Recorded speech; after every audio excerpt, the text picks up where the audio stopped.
Now, after the indication, we'll see ethical principles of individual therapy. So, first principle is fidelity. Fidelity refers to the trust. तो हमें पता ही है, whenever we are interacting and we are dealing with the patient, first our focus is on the developing the trust. तो जब भी patient की तरफ से trust आ रहा है, जब when person is starting having trust on you, you have to respect or honor that trust. ठीक है, आपको ध्यान रखना है कि सामने वाला आप पे ट्रस्ट करता है तो आप उसको उसी अकॉर्डिंग केयर प्रोवाइड करें. ठीक है, इसका मतलब ये नहीं है जो ट्रस्ट नहीं कर रहा है आप उसको ध्यान नहीं दें. इसका मतलब हम सिर्फ उस पार्ट में ले रहे हैं. आपके साथ इंडिविजुअल थेरेपी के लिए कोई इंडिविजुअल आ रहा है, वो आप पे ट्रस्ट करके आपको सारी चीजें एक्सप्लोर कर रहा है, तो आप उसकी कॉन्फिडेंशियलिटी का ध्यान दें. ठीक. Next is autonomy. Autonomy is self governing quality. Every individual has this quality. अपने लिए सोचना, अपने लिए डिसीजन बनाना हर एक इंडिविजुअल का राइट भी होता है और हर एक इंडिविजुअल की क्वालिटी भी होती है.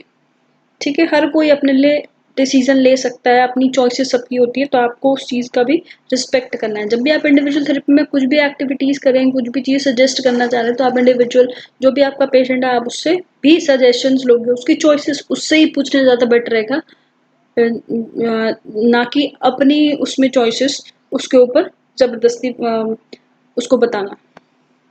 Next is beneficence this therapy. और जो भी आपका इंटरेक्शन पेशेंट के साथ हो रहा है, ये हमेशा पेशेंट को बेनिफिट ही प्रोवाइड करे.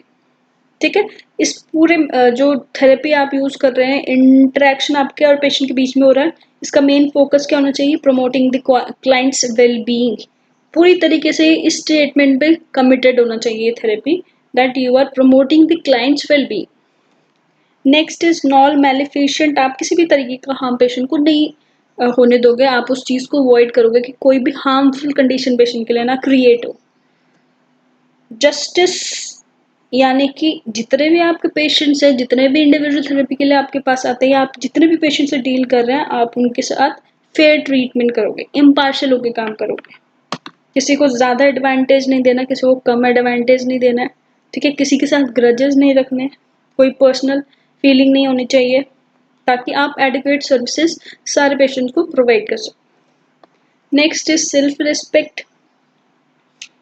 सेल्फ रिस्पेक्ट में आप यहाँ पे आपकी भी सेल्फ रिस्पेक्ट है, आप उसको भी फोस्टर कर सकते हैं अपनी नॉलेज को इंक्रीज करके, अपने एक्सपीरियंस को या अपनी स्किल्स को इम्प्रूव करके भी आपको क्या करना है, अपनी सेल्फ रिस्पेक्ट को भी फोस्टर करना है. आप अच्छे से नॉलेजेबल होंगे, आपकी अच्छी सेल्फ रिस्पेक्ट होगी, अपने लिए भी तो सामने से भी कहीं ना कहीं से अच्छा रिस्पॉन्स आता है.